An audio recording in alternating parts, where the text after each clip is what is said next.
Ng cuttings, ano. Napansin niyo to, marami na rin ito na cuttingan, ano. So ito, nag-cutting na dito. Tumubo na siya dito sa kabilang side. So dito kukuha tayo dito. Tandaan niyo pag nag-cut kayo, isagad nyo na siya.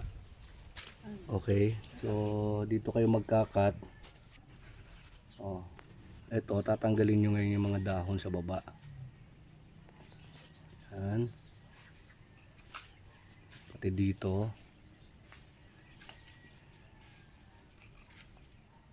Yan. Titira nyo lang dahon is yung taas. Okay. So ito para medyo hindi malaki, mabilis yung ugat niya, pwede niyong putulin to para mabilis yung ugat niyang lumabas. Okay, tsaka ito.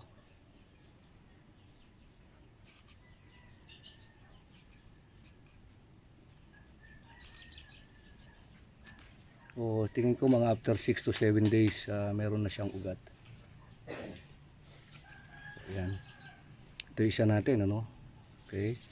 Then dito, kuha tayo dito. Tulad nito, mataas na to, no? Pwede na tayo mag-cuttings rito. So, roughly estimate nyo 4 to 6 inches kung makakakuha ko yun. Tulad nito, pwede ko nang kumuha dito, no?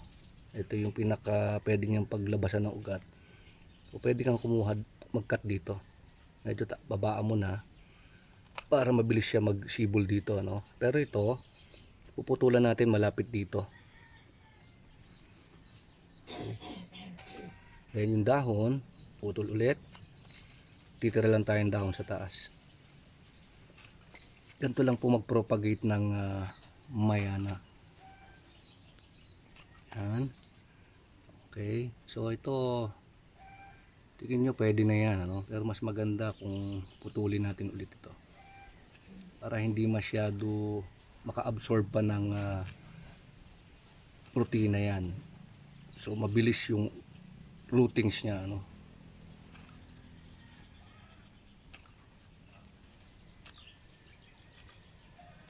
Okay. So yan na yung pangalawa. Then dito kukuha tayo sa pangatlo. Sa pangatlo, mapansin nyo to, pwede na rin natin katingan siya. Actually, pagka nag-cuttings ka kasi tulad niya, no, nagsusulputan na sila sa ilalim, mas lumalago yung dahon. So dito, titingnan natin yung nodes niya ulit. Pwede tayong putol dito. Pero banda rito, puputulin natin malapit doon sa pwedeng paglabasan ng ugat. Yun. Then, tanggal yung dahon. Titira natin dahon dyan is yung pinaka-upper part lang. Para mabilis siya mag-rootings. Okay. Ito po napakasimpleng itanim at napakaganda. So ito po katingin natin ulit. Importante kasi sa atin mapalabas agad yung ugat niya.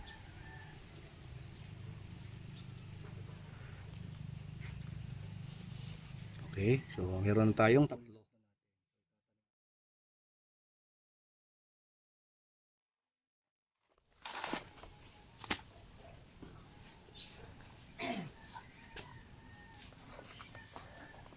So sa mixing po ng lupa, kailangan medyo mataba-taba rin yung gagamitin natin lupa, ano.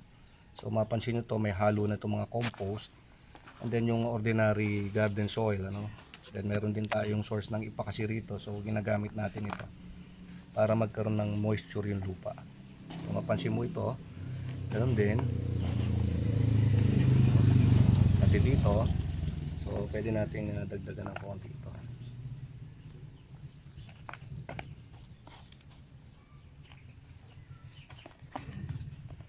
So ito po, itatanim na natin siya, no. Tusok lang natin. Then ganyan lang po kasimple. Press nyo lang para medyo matibay-tibay siya. Then ito po, tusok lang ulit natin.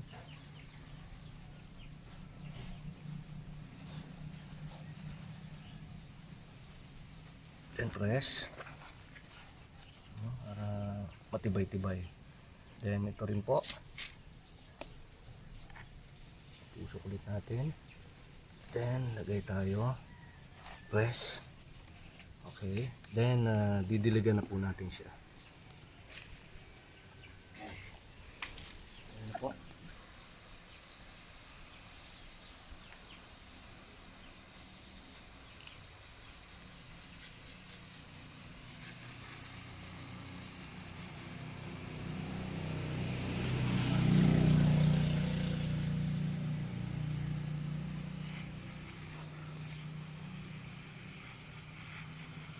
Make sure po na umabot yung dilig nyo hanggang sa pinakailalim, no?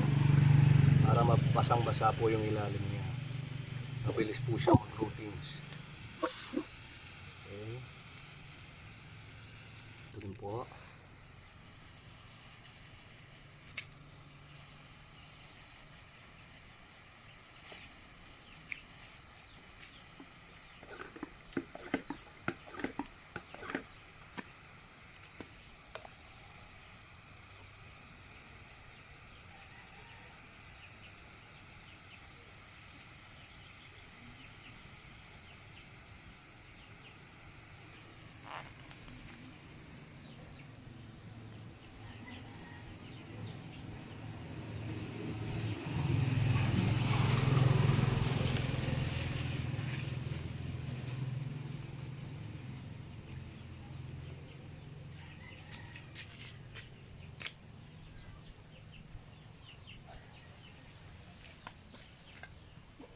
Then, lalagay po muna natin siya sa area na hindi siya naaarawan.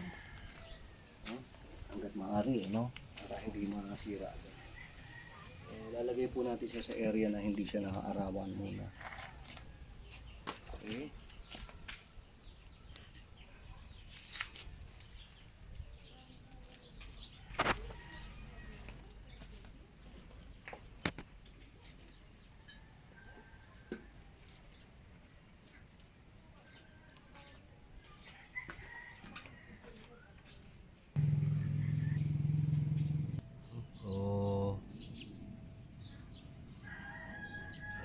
Malaking bagay din na tinatanim natin tinatanggalan din siya ng mga dahon,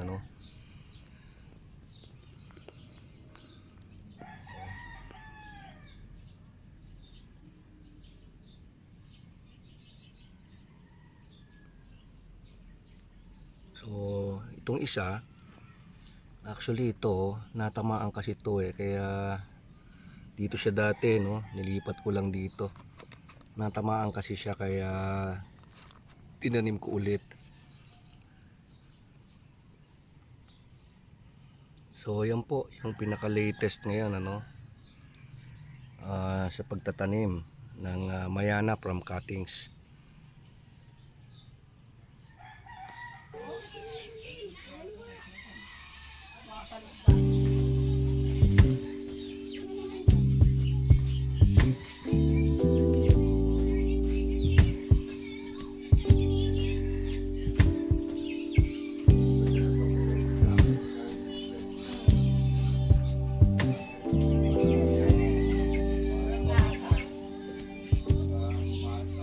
Ito po yung tinanim namin.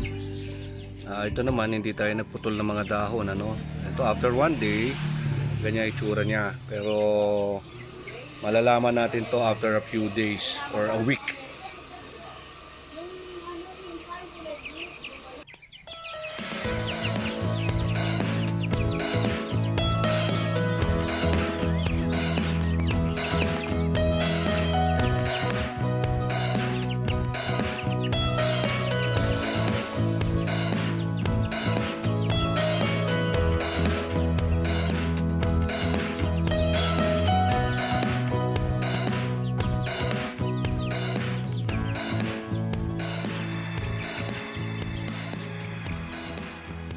Ito na po siya after 5 days.